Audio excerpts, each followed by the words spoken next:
같이 보실까요? 출애굽기 15장 19절부터 27절입니다.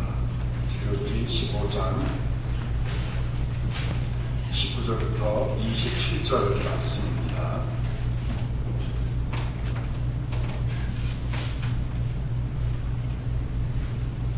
구약성경 105페이지 출애굽기 15장 19절부터 27절까지 한음성으로 뜻을 생각하면서 읽도록 하겠습니다. 시작. 바로의 말과 병거와 아련이 함께 바다에 들어가매 여호와께서 바닷물로 그들 위에 돌이켜 흐르게 하셨으나 이스라엘 자손은 바다 가운데서 길어야 남지라. 아론의 누이 선지자 미리암이 손에 소고를 잡고 모든 여인도 그를 따라 나오며 소고를 잡고 춤추니 미리암이 그들에게 바닷가에 가로되 너희는 여호와를 찬송하라. 그는 높고 영화로우시며 말과 그 탄자를 바다에 던지셨음이로다 하였더라. 모세가 무리에서 이스라엘을 인도하며 그들이 나와서 수 강가로 들어가서 거기서 사흘 기로에 물을 얻지 못하고 마라에 이르렀으니 그건 물이 써서 마시지 못하겠으므로 그 이름을 마라라 하였더라. 백성이 모세를 대하여 원망하여 가로되 우리가 무엇을 마실까 하매 모세가 여호와께 부르짖었더니 여호와께서 그에게 한 나무를 지시한지라. 그가 물에 던짐에 물이 달아졌더라. 거기서 여호와께서 그들을 위하여 법도와 윤회를 정하시고 그들을 시험하실새에 가라사대 너희가 너희 하나님 나 여호와의 말을 청종하고 나의 보기에 그를 향하며 내 계명의 길을 기울이며 내 모든 규례를 지키면 내가 애굽 사람에게 내린 모든 질병의 하나로 너에게 내리지 아니하리니 나는 너희를 치료하는 여호와이니라. 그들이 엘림에 이르니 거기 물샘 열둘과 종려 70주가 있는지라. 거기서 그들이 그 물 곁에 장막을 치니라. 아멘. 자, 오늘 말씀의 제목은 인생의 광야길에서입니다. 출애굽기 15장은 모세와 이스라엘 자손들의 찬양으로 시작합니다. 이들이 온 몸과 마음으로 찬양할 수밖에 없었고 이유는 딱 한 가지. 애굽에서 400여 년 동안의 종살이를 했던 이스라엘 백성들이 하나님의 도심으로 홍해 바다가 갈라지고 이스라엘 사람들은 한 명도 죽지 않았는데 그 띠를 바라오던 바로의 군대가 모든 군대가 수장하는 것을 보고 이들이 너무 고맙고 감격하여서 그들은 산속할 수밖에 없었어요. 출애굽기 15장을 1장부터 쭉 읽어보면 계속 찬양이 나오죠. 산성이신 여호와 하나님, 권능자이신 여호와 하나님, 인도하신 여호와 하나님, 능력의 여호와 하나님, 보호하시는 여호와 하나님, 길을 터두신 여호와 하나님, 구원의 하나님, 이 구원의 하나님을 찬양하는데 마지막에 읽은 말씀 10절에 보시면 아론의 누이 선지자 미리암은 춤을 추기까지 했습니다. 춤을 추기까지 했어요. 이 당시에 여자 자매님이 춤을 춘다고 하는 것은 상상도 못할 일이에요. 요새는 춤이 아무나 될 수 있는 거지만 이 당시에 여자가, 특별히 선지자가 춤을 춘다고 하는 것은 이것은 파격적인 행보가 아닐 수가 없어요. 그 정도로 기뻤다는 거예요. 그 정도로 꿈과 같았다는 것이에요. 그 정도로 기대할 수 없었던 것을 그들이 받았다고 하는 증거가 찬양과 춤과 소고와 나팔로 찬양했다는 증거예요. 여러분이 살다 보면 기쁠 때가 있죠. 너무 즐거울 때가 있어요. 행복할 때가 있어요. 야, 오늘 죽어도 영이 없다 할 정도로 너무 좋을 때가 있어요. 저도 그동안 살다 보면요, 즐거울 때가 많았다고 해서 기억합니다. 예. 너무 좋은 일이 많이 생겨서, 목회가 너무 잘 돼서, 가정이 너무 행복해서, 내가 꿈꿨던 것이 이루어져서, 우리 형제 자매들의 모든 일들이 너무 잘 돼서, 너무 행복해서, 진짜 이게 꿈인지 생신지 내 살을 꽂을 때가 여러 번 있었어요. 그런데 문제는요, 인생이 항상 이렇게 잔치 기운으로 있을 때가 아니라 찬양하고 노래하고 춤을 추고 잔치를 베풀고 사람들 같이 어깨 덮으려고 신난다 신난다 걷자 축하합니다 감사합니다 내 눈물을 뿌릴 때도 있지만 오늘 출애굽기 22절부터 보면 또 다른 삶이 기다리고 있어요. 그 삶은 광야의 삶입니다. 광야의 삶, 황무지 같은 삶, 사막과 같은 삶, 어두운 골짜기를 들어가는 삶이 기다리고 있어요. 오늘 22절에 보시면요, 이스라엘 백성들이 홍해바다가 갈라진 다음에 도착했던 곳이 어디냐면 수르 광야입니다. 애굽의 동쪽 국경선 수르 광야. 여러분 광야를 한 번 우리는 안 가봤죠. 물론 우리가 애리조나에서 캘리포니아 갈 때 이 사막 데설트 지역을 통과합니다만 근데 사실 그게 광야가 아니에요. 가다 보면 가스스테이션도 있고 호텔도 있고 화장실도 있고 물을 먹을 수 있는 물 휴게소도 있고 있어요. 그렇죠? 한두 시간마다 다 나타납니다. 여기서 말하는 광야는 그런 것이 아무것도 없어요. 전 한국에 나가서 여행을 하게 되면 참 좋은 게 고속버스 타고 다니는 거예요. 얼마나 좋은지 가다 보면은 한국은 서울에서 부산까지 3번을 쉬어요. 서울에서 대전까지도 1번을 쉬어요. 서울 대전까지는 그냥 여기 마일 한 80마일을 가면은 1시간도 안 걸리거든요. 근데 1번을 쉬더라고요. 가면은 좋은 게 뭡니까? 먹을 게 있잖아요. 맥반석 오징어, 맥반석 쥐포, 우동, 오뎅, 핫도그, 얼마나 먹을 게 많은지. 그래서 우리 아이들하고 한국을 나갔는데 고속버스 타고 내려갔는데 애들이 이런 얘기해서 죄송합니다. 환장하더라. 환장을 해. 얼마나 먹여 들키든지 하여간 내릴 때마다 뭐 사달랬는데 저도 좋더라.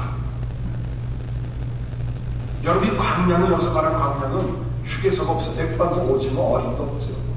짬돌밖에 없어요. 그 수로 광야길을 3일을 걸어가는 거예요. 더구나 여기 보면 마라라고 하는 곳에 도착합니다. 3일 만에 마라를 도착해. 마라. 이 마라라고 하는 뜻은 그냥 쓰다, 비럴, 쓰다라는 뜻이죠. 오아시스 같아서 도착했더니 물이 굉장히 많아요. 마셔보니까는 못 먹는 쓴물이에요. 먹으면 배 타서 죽는 물이에요. 여러분 하나님이 희한하죠? 홍해바다를 다 갈르신 다음에 수르광야를 걸을 수 있겠죠? 그러면 물이 있으면 먹을 물이 있는 곳을 인도하셔야지. 먹지 못하는 마라라고 하는 쓴물로 인도하시는 것은 뭡니까? 그게 약을 인도도 아니고. 여러분이 마라라고 하는 말이 또 한 번 나오는데 붓기서 보면 사사기 붓기, 사사시대 때 썼던 붓기 1장 20절에 보시면 유대 베들레헴에 살았던 엘리멜렉이라는 사람이 그의 와이프 나오미와 그 두 아를 데리고 기근이 들어서 모압 지방으로 이민을 갑니다. 이민을 가서 잘 살 줄 알았는데 나오미의 남편 엘리멜렉이 죽어요. 죽자마자 두 아들도 또 죽어요. 그래서 외국 땅에서 얻은 두 며느리와 나오미가 살아요. 너무 힘드니까 나오미가 그 두 며느리한테 야 너희들이 와서 살고 나면 내 고향으로 돌아야 되겠다. 내 끝까지 루시라고 하는 며느리 쫓아가잖아요. 쫓아가서 이제 고향에 딱 도착했더니 고향 사람들이 웰컴 다 좋아하는 거예요. 야 나오미가 왔다. 그랬더니 나오미가 하는 말이 나를 나오미라 하지 말라. 나를 just call me 마라라고 불러달라. 쓰다듬어 쓰다. 내가 이민 가서 잘 살 줄 알았는데 다리 쭉쭉 뻗고 아주 달콤한 인생을 즐길 줄 알았는데 가서 남편 죽지, 두 아들 죽지, 이제 자부 하나 데리고 와서 내 삶을 보면 내 인생이 쓰라는 거죠. 그럼 하나님은요, 우리를 이 마라와 같이, 강야와 같이 먹을 것도 없고 마실 수 없고 막상 먹으려고 하니까 먹을 수도 없는 쓸모 같은 마라 같은 곳으로 인도할 때가 있더라는 거예요. 이미 생활 여러분들 20년, 30년, 40년, 50년, 60년 하신 분이 계실 거예요. 지난날에 과거를 한번 돌아가 보세요. 항상 죽지가 않았어요. 광야길을 걸었잖아요. 진짜 초기에 이민 온 사람들을 보면요, 하루에서 100불 갖고 왔습니다, 200불 갖고 왔습니다, 하루에 또리짝을 떴습니다, 가스 펌프맨도 하고요, 밤에는 또 가서 뭐 또 쓰레기도 치우고요, 배팅도 하고요, 식당에서 일도 하고요, 애들은 계절에 묶어놓고 나와서 일을 하고요, 애들이 집에 들어가보면 혼자 똥 싸고 오줌 싸고 진동이 나고, 그러고 살았던 광야의 생활을 기억하시죠, 여러분? 마라의 땅을 기억하시죠? 막상 정착이 돼서 뭔가 해보려니까 되는 것마다 망하고 되는 것마다 뜯기고 되는 것마다 사기당해서 쓴물을 먹을 수밖에 없는 광야 땅, 마라 땅 같은 과거의 인생을 기억하시죠, 여러분? 인생이 여러분 이렇습니다. 우리가 지금 걷고 있는 땅이 광야길일 수 있어요. 사막 한복판일 수 있고요, 황무지 땅일 수가 있어요. 겉으로는 웃지만 속으로는 울 수밖에 없는 광야길에 우리는 걷고 있는지도 몰라요. 규체적인 연약함 때문에, 신분의 불확실한 것 때문에, 가정 문제 때문에, 자녀 문제 때문에, 정신적인 문제 때문에, 인간관계의 문제 때문에 우리 인생의 광야길을 걷고 있습니다. 그런데 여러분, 인생의 광야길을 걸을 때 꼭 기억해야 될 사실이 있어요. 제가 이걸 요약을 해야 됩니다. 첫 번째, 인생의 광야길에서 우리가 기억할 것이에요. 자, 오늘 제가 설교 제목을 인생의 광야길에서인데, 제가 원래는 인생의 광야길에서 뒤에다가 느낌표를 딱 찍어놨었어요. 근데 여기 빠졌지만, 인생의 광야길에서 점점점점 하면은 좀 풀이 죽어. 인생의 광야길에서 아니 죽어야지, 뭐 살아서 뭐해, 그런 거지만, 인생의 광야길에서 느낌표 딱 찍은 이유가 있어요, 여러분. 뭔가 반전이 일어난다는 거예요, 여러분. 인생의 광야길에서 반전이 일어난다는 거예요. 역전현상이 일어나는 것을 얘기하는 제가 일부러 인생의 광야길에서 느낌표가 딱 들어갔습니다. 주보에 보시면 여기 파이프도 빠졌지. 자, 인생의 광야길에서 기억할 것 첫 번째, 따라서 합시다. 광야로 인도하신 분은 하나님이시다. 여러분, 성경을 보면요, 21절에 보시면 모세가 홍해에서 이스라엘을 인도하며, 이렇게 보면은 모세가 광야길을 인도한 것 같고 마라로 인도한 것 같아요. 근데 그렇지 않아요, 여러분. 하나님이 인도하시는 거예요. 하나님이요. 이스라엘 백성들을 애굽에서 나오게 하신 분이 누구죠? 하나님이시죠. 이스라엘 백성들은요, 꿈도 꾸지 않았어요. 애굽에서 나와야지, 가나안 땅으로 가야지. 그들은 가나안 땅도 몰랐습니다. 430년 동안에 430년 이스라엘 가나안 땅에 살았지만, 이들이 430년 사대를 거치면서 가나안 땅에 대한 그 꿈을 다 잊어버리고 말았어요. 여러분, 우리 이민 몇 세 정도 됐습니까? 3세 정도까지 갔습니까? 이제요? 3세까지? 그렇죠? 4세 정도 되면요, 일본 사람들은 4세 정도 되거든요, 완전히 잊어버려요. 이 정체성이라는 게 없어집니다. 이들은 애굽에서 종사를 다니면서도 그냥 밥 먹고 그냥 빌어먹고 사는 것이 좋은 거예요. 그냥 밥 먹고 그냥 그게 행복이고 그게 즐거움이고 그게 나의 삶의 어떤 원칙이에요.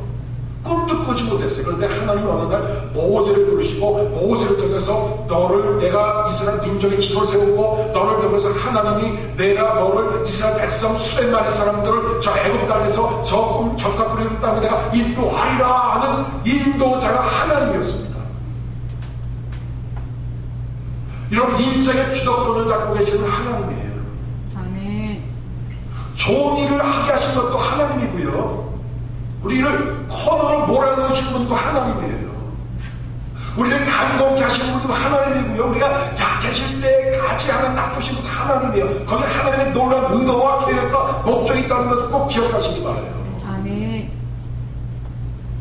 여러분, 이 인생은요, 내 것이 아니라 하나님의 것이에요. 아멘. 하나님이 시작하셨고 하나님이 진행하시고 하나님이 마무리를 져주신 것을 믿으셔야 돼요. 아멘. 그래서 여러분, 사도행전 7장 38절에 보면 스데반이 유대인들에게 설교할 때 이런 얘기를 합니다. 7장 38절에 보면 신의 산에서 말하던 그 천사와 및 우리 조상들과 함께, 이 조상들이라는 것은 뭐냐면 이스라엘 이 광야의 조상들이에요. 조상들과 함께 광야교회에 있었고라고. 이스라엘 백성이 40년 동안 광야 생활을 회고하면서 시작시대 스데반이 설교하는데 그 광야 시대의 광야를 광야교회라고 얘기했어요. 여기는 굉장히 아주 깊은 의도가 있습니다. 광야교회, 광야생활이 아니에요. 광야 공동체가 아니라 광야교회, 광야 에클레시아. 이런 교회 에클레시아라는 것은 뭡니까? 어디서 뽑아서 불러냈다는 거예요. Calling out from 어디? 누가? 하나님. 이런 교회의 주인은 누구시죠? 하나님이에요. 마태복음 10장 11절에 보시면 내가 내 교회를 세우겠다고 했어요. 여러분, 광야는 하나의 교회인데 우리 인생은 교회 같은 삶인데 이 교회 주도권을 하나님이 갖고 있다는 것을 스데반이 강조하기 위해서 광야 교회라고 얘기했어요. 이거 절대로 놓치지 마세요. 광야길을 걸을 때 광야를 인도하시는 분, 광야에서 함께 하시는 분은 바로 하나님이십니다. 세계적인 산악인 박영석이라고 하는 분을 아십니까? 이분은요, 전 세계에서 8,000m 이상 되는 산이 14개의 산 등성이 있대요. 그런데 이 박영석이라는 사람은 세계 최단 기록으로 8,000m 이상 되는 14번자를 등정하신 분이에요. 한국 사람 대단하죠? 야, 대단해요, 진짜. 근데 이분이 작년 히말라야 등장 갔다가 실종돼서 돌아가셨어요. 시신을 아직 못 찾았어요. 근데 이분이 끝없는 도전이라는 책에서 이런 얘기를 합니다. 이분은 불신자예요. 종교가 없는 분이에요. 히말라야에서 강한 인간은 없다. 그렇다고 약한 인간도 없다. 다만 신 앞에 인간일 뿐이다. 히말라야에서 신의 가호가 없이는 한 발자국도 올라갈 수도 없고 한 발좀 내려갈 수가 없다. 그럼 종교가 없는 사람도 히말라야 등정, 광야, 사막길을 등정하면서 그가 발견한 것은 뭐냐면 하나님이란 분이 없으면 나는 불가능한 것을 발견했어요. 놀랍죠? 인생의 광야길에서 우리가 하나님의 도움과 하나님의 축복과 통치와 하나님의 의도와 목적을 잃어버리게 되면 인생은 방황의 길로 들어서기 시작합니다. 죽으려고 노력해요. 살 소망이 끊어지게 돼요. 하나님이 인도하셨습니다. 두 번째로 인생의 광야길을 걸으면서 기억할 것은 뭐냐면 따라서 부르짖으라. 부르짖으라. 오늘 말씀 25절에 보시면 모세가 여호와께 부르짖었더니 보통 인생의 광야길을 걷게 되면 사람들이 이렇게 생각합니다. 첫 번째로 뒤를 돌아봐요. 추억이 남깁니다. 아, 옛날이 좋았지. 여보, 우리 한국에 있을 때 58평짜리 뜨끈뜨끈한 압구정동 한양 아파트에서 잘 살았잖아. 자가인도 2대고 비서도 달리고 기사가 기사 갑시다 가고 골프장도 가서 하고 동남아시아 여행도 하고 여보 그때가 좋았지. 옛날 과거를 돌아보는 사람이 있어요. 광야길을 들어가게 돼요. 그 다음에 인생의 광야길을 걷게 되면요 오늘을 바라보면서 오늘이 현실. 아 짜증나. 되는 게 하나도 없네. 하루 서로 다투고 싸우고 분노를 터뜨리고 짜증내고 불평하는 오늘을 모세는 인생 강다 한 복판에서 어디를 바라보는지 아세요, 여러분? 어디를 바라봤을까요? 뒤를 돌아봤을까요? 위를 봤어요. 여러분이 신앙인들은요, 위를 보는 사람, 위를. 옆도 보지 마세요. 뒤도 보지 마세요. 봐도 아무것도 안 보여. 근데 어디 봐야 돼요? 위를 봐야 돼요. 지금 광야에 산을 걷고 있다 할 때 여러분 부르짖으면서 하나님을 찾아야 돼요. 십자가 보혈의 능력을 우리 바라봐요. 아멘. 다시 오실 부활과 재림의 주님을 우리는 바라봐야 돼요. 그분께 부르짖게 되면 거기서 살 길이 열리기 시작합니다. 여러분 페니 크로스비라는 분 아시죠? 오늘 204장 불렀던 찬송, 오늘 마지막 부른 우리 446장이 다 페니 크로스비가 지은 찬송이에요. 1000여 곡을 읽었어요. 이 사람은 태어난 지 6주 만에 눈이 멀었어요. 의사가, 돌팔이 의사가 잘못 진단한다, 멍청한 약을 먹고 눈이 멀어버렸어요. 여러분 그 부모님 어떡하겠어요? 아버지는 1년 만에 돌아가셨어요. 호덜머니 속에서 가정주부하면서 어머니 밑에 살았어요. 얼마나 마음에 절망이 있겠어요. 6주 만에 수명이 된 겁니다. 페니 크로스의 회고록을 보면요, 자기는 절망이라고 하는 그림자가 올 때마다 하나님 앞에 부르짖었대요. 살소망이 끊어지고 자살의 충동이 올 때마다 그는 부르짖었대요. 부르짖을 때마다 하나님 말씀하셨대요. 이렇게, 페니야, 실망하지 마라. 너는 반드시 행복해질 거다. 내가 앞을 보지 못해도 아주 귀하게 사용될 것이다. 부르짖을 때마다 하나님 음성을 들리고 그 음성을 듣고 그는 다시 일어날 수 있었다. 여러분, 이 천여개의 찬송가가 6주 만에 실명된 자매님에게서 나온 찬송이라는 걸 누가 알겠어요? 그렇죠? 여러분, 광야길을 걸을 때 부르짖으십시오. 아멘. 세 번째로 여러분, 광야길을 걸을 때 우리는 훈련하시고 시험하시는 하나님을 바라봐야 돼요. 25절 하반절에 보시면 이런 말 나오죠. 여호와께서 그들을 위하여 법도와 윤례를 정하시고 그들을 시험하실세. 시험하실 때, 테스트. 그를 시험하셨다. 시험이라는 것은 훈련입니다. 우리 한국에 있을 때 시험 얼마나 많이 받았어요? 주말고사, 월말고사, 또 뭐 있죠? 기말고사, 또 중간고사, 또 학력고사, 또 예비고사, 또 전 뺑뺑이에서 본고사는 안 맞지만 본고사,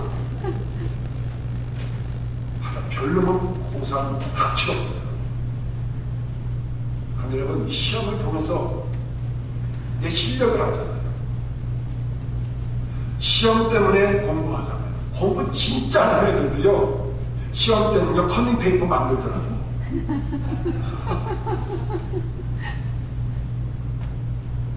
하나님이 하시는 시험은요, 우리를 죽이려고 하는 게 아니에요. 훈련시키고 단련시키고 또 우리 자신을 알게 하고 우리의 체질을 강화시키고 우리의 부족을 알기 때문에 더 향상시키기 위해서 하나님이 시험하시는 거예요.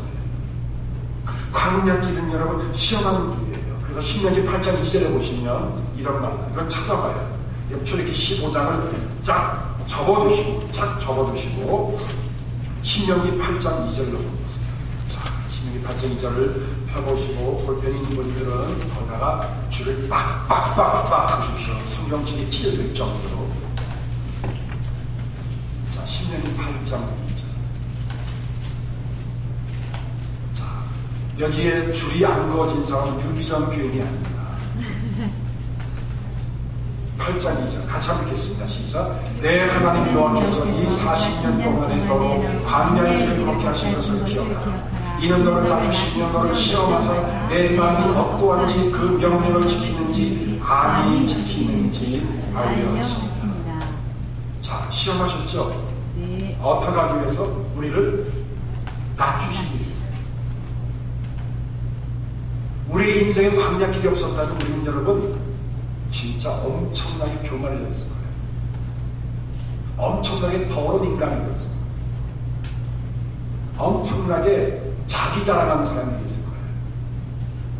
그 정도 광야길이 있었기에 그래도 그나마 그 정도라도 겸손할 수 있었고 기도할 수 있었고 부르질 수 있었고 하나님을 인정할 수 있었지.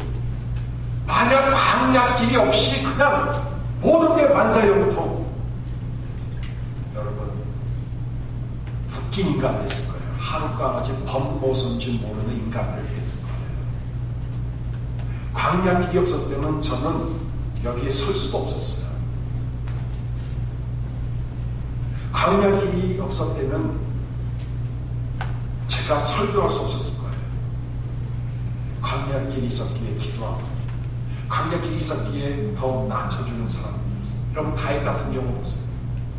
사울에게 집에서 10년 동안 광야 생활을 사무엘에게 너는 사울 뒤를 이을 왕이 되리라고 안수 받은 지 10년이 됐어요. 근데 금방 하나님이 다윗을 사울을 몰아내고 다윗을 왕으로 등극 안 시켜요. 10년 동안 훈련시키고 딩굴계하고 특공 훈련시키는 거예요. 광야에서. 밤이 되면 키우지 않고 그러면 특전다로 키우시는 거예요. 바울 보세요. 다락에서 부활해서 돌아신 기름을 만난 다음에 금방 예루살렘으로 들어가지 않아요. 아레다 광야 3년 동안 또 하나님이 굴려요. 3년 동안 굴린 다음에 거기서 여러분 놀라운 하나님의 영광을 받고 성령을 쓰게.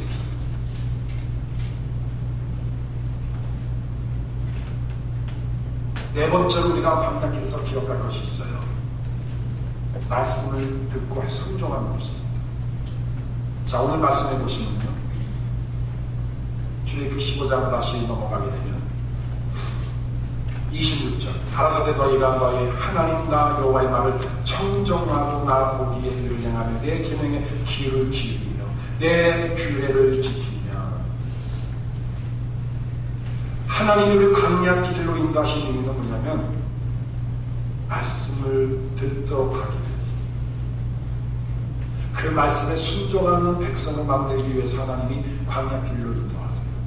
놀라운 사실은 광야라고 하는 히브리 단어하고 말씀이라고 하는 히브리 단어하고 똑같아요. 다발, 따라서 다발.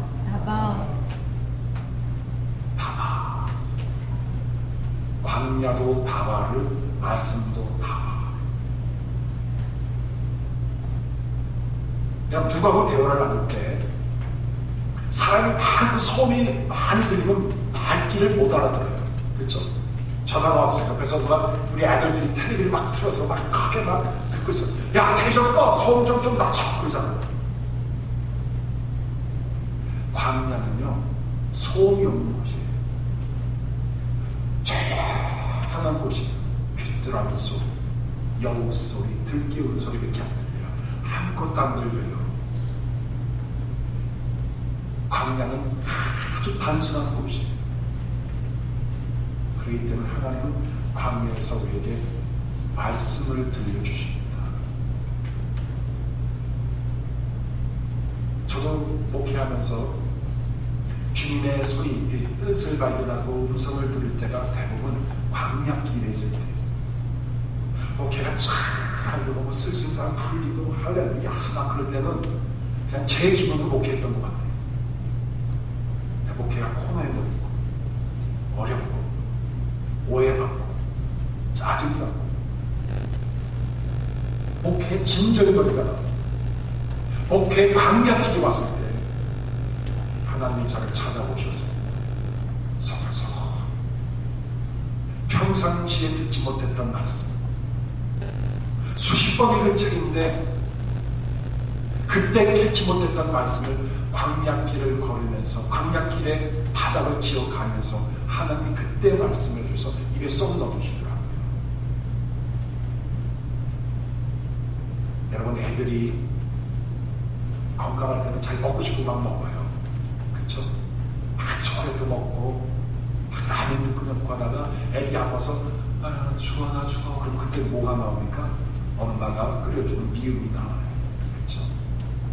전복도 사다가 전복죽도 해주고, 저게 내다 조개죽도 해주고, 미음도 끓여주고, 뼈다귀 국물도 해주고, 각자 깨끗한 음식을 주는 것 같이 여러분, 광야길에서는 하나님의 가장 양질의 말씀을 먹을 수 있는 최고의 장소인 것을 기억하시기 바랍니다. 마지막 결론입니다. 하나님 우리를 기쁨의 장소에 인도할 때가 있어요. 하나님 우리를 광야길을 인도하실 때가 있어요. 광야길을 인도할 때마다 우리가 기억할 것이 네 가지가 있다고 했어요. 첫 번째 뭡니까? 광야길 인도하시는 분은 하나님이시다. 두 번째로 부르짖으라. 부르짖어요. 하나님이 나를 인도하셨다는 알기 때문에 하나님께 부르짖고 기도해야 돼요. 그 다음에 광야길 인도할 때 세 번째 기도가 뭡니까? 하나님 나를 훈련시키시고 나를 단련시키시고 나를 시험하십니다. 광야길에서 하나님이 매일 기억할 것은 뭡니까? 말씀을 듣는 장소다. 말씀을 들을 수가 있다. 가장 깨끗하고 가장 선명하고 가장 확실하고 가장 크고 가장 강렬한 하나님의 말씀을 들을 수 있는 장소가 광야길입니다.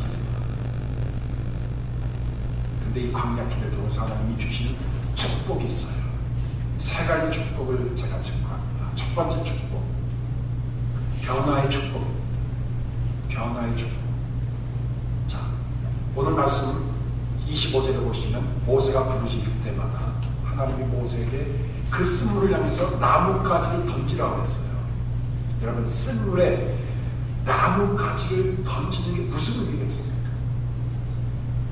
아무 의미가 없어요. 그런데 모세는 부르짖을 때 하나님이 던지라니까 던지는 거예요. 던졌더니 쓴물이 뭐가 됐죠? 단물이에요. 여러분, 이 쓴물이 단물이 된다는 것을 두 가지로 해석할 수 있어요. 북사하면서 두 가지로 해석했어요. 하나는 뭐냐면 그냥 쓴물이야. 쓴물은 쓴물이야. 그런데 입맛이 바뀌었어. 이게 독극물이야. 근데 먹어도 내가 죽지 않는 체질로 바뀌었어. 그러든지 아니면 쓴물이 진짜 단물로 바뀔 수 있어요. 두 가지 가능성이 다 있습니다, 여러분. 변화라는 것은 뭐냐면 여러분, 내 주위 환경이 변하는 것도 축복이에요. 그렇죠? 닫혔던 것이 확 열려. 할렐루야, 축복입니다. 그런데 안 열려. 그런데 내가 뚫고 나갈 수 있는 용기가 생겨. 그것도 축복이에요. 기적이에요. 하나님은 우리의 입맛을 바꾸게 하든지 아니면 쓴물을 단물로 바꾸게 하시든지 하나님은 나를 바꾸시든지 환경을 바꾸시든지 둘 중에 하나로 하나님은 변화의 축복을 주시는 하나님이세요. 아멘. 두 번째 축복이 있어요. 26절 치유의 축복입니다. 치유의 축복. 내가 애굽 사람에게 내린 모든 질병에 하나도 너에게 내리지 아니하리니 나는 치료하는 하나님 여호와 라파. 여러분, 질병에 걸려서 고침을 받는 것도 축복이지만 병에 안 걸리는 것도 축복입니다. 할렐루야. 그렇죠? 사고가 났는데도 불구하고 죽지 않아서 그것도 축복이지만 사고 안 나는 것도 또 축복이죠. 근데 우리는 이런 축복을 더 구해야 돼요. 병 난 다음에 하는 고쳐 주세요 하는 축복도 중요하지만 병 안 걸리는 축복이에요. 참 이상한 게요. 참 이상한 게요. 전 지금 건강보험이 없어요. 참 이상한 게 저는 건강보험이 있으면 아프고요. 건강보험이 없으면 안 아파요. 희한해요. 근데 우리 집사람은요, 건강보험이 있으면 아프고요. 건강보험이 없으면 또 아파요. 근데 하나님이 그것도 금일인 것 같아. 목사 사모님 조금 아파도 주일날 뭐 예배 지장이 없잖아요. 근데 목사가 보면 주일날 예배 지장이 있으니 하나님이 건강보험이 있을 때는 아파서 병원 가서 그냥 공짜 약 먹게 하고 건강보험이 없으면 돈이 없어서 병원 못 가면 안 되니까 하나님이 또 안 아프게 하시는 것 같아. 그 배짱이지 뭐. 배짱이라. 할렐루야. 여러분들 그런 축복이 임하기를 원합니다. 건강보험 때문에 떨지 마세요. 하나님 건강보험이 없어도 안 아플 수 있는 예방의 축복을 주시옵소서. 아멘. 주여. 저 의사들도요, 대부분 무사하는 일이 뭡니까? 병난 사람 고쳐주는 거지 예방을 해주지 못해요. 근데 하나님은 치료도 해주고 또요 예방도 시켜주고. 할렐루야. 야, 이런 하나님도 세상 사람들이 뭘 믿는지 모르겠네. 그쵸? 마지막 세 번째 축복, 엘림의 축복입니다. 엘림의 축복 27절에 보시면 그들이 엘림에 이르니 거기 물샘 열둘과 종려 70수가 있는지라 거기서 그들이 그 물 곁에 장막을 치니 하나님이 마라에서 쓴 물을 단물로 바꾸었어요. 그런데 그 물이 남았지 않았던 것 같아요. 그래서 하나님이 마라에서 11km 떨어진 엘림으로 그들을 인도합니다. 인도에 갔더니 팜트리가 70주가 있어요. 여러분, 팜트리가 사막에 있는 팜트리는 공짜지만 여러분 큰 팜트리 심는 걸 알아보니까 5,000불이지 10,000불이래요. 팜트리 큰 거 캘리포니아 가서 물어보니까 5,000불이 10,000불이래요. 여러분 70주가 있어요. 그리고 물샘이 몇 개가 있어요? 12개 물샘, 12개에 5,000불이 막 나오고 물이 팜스프링처럼. 그러니까 거기 장막을 칠 수 있었어요. 여러분, 광야길에서 하나님이 엘림의 축복을 주세요. 정면하면 70주, 12개의 파운틴들이 막 퍽퍽 솟아나는 축복. 언제요? 광야길 인도하시는 분 하나님이시다. 하나님께 불을 주시는데 하나님이 이것은 나 시험하시고 훈련시키는 믿음, 그리고 마지막 하나님 말씀에 귀를 기울여야 돼. 하나님 우리에게 변화의 축복, 우리에게 치유의 축복, 우리에게 엘림의 축복, 넘치는 축복을 주시는 하나님이세요. 이 하나님을 찬양하십시오.